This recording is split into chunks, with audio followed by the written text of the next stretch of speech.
চলো গাইস, আজকে তোমাদের সাথে আমি কিভাবে ভেন্ডিটা বানালাম এটা শেয়ার করি। তো ফার্স্টে আমি সর্ষে দিয়ে দিলাম, তারপর রসুন আর পেঁয়াজ আর কাঁচা লঙ্কা পেস্ট করে নেব। তারপর সবজিটা একে একে কেটে নেব। হ্যাঁ, ভেন্ডি, টমেটো আর আলু।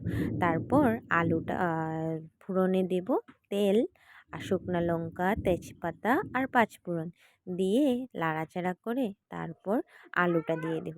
আলুটা ঢেলে ৫ মিনিট মতন লাল লাল করে ভাজা করে তারপর ভেন্ডিটা ঢেলে দেবো। একসঙ্গে কেন ভেন্ডিটা ঢালিনি বলো তো? কেন কি আলুটা ভাজা ভাজা হতে একটু টাইম লাগে, তার জন্য ভেন্ডিটা পরে ঢাললাম আর কি। তারপর হলুদ গুঁড়ো, লঙ্কা গুঁড়ো আর স্বাদ মতন নুনটা দিয়ে নাড়াচাড়া করে ঢেকে রেখে ১০ মিনিট পর এসে শস্য বাটাটা দিয়ে দিলাম। শস্য বাটা দিয়ে নাড়াচাড়া করে একটু জল দিয়ে ঢাকনা চাপা দিয়ে রাখলাম। তারপর ১০ মিনিট পরে আবারও এসে দেখলাম যে ভেন্ডি চচ্চড়িটা হয়ে গেল। তো ২০ মিনিটে এই রেসিপিটা হয়ে যায়। তোমরা প্লিজ ট্রাই করে দেখো। আর অনেকটাই ভালো লাগবে, জানো তো, খেতে অনেকটাই ভালো লেগেছে। তো আজকের জন্য টাটা।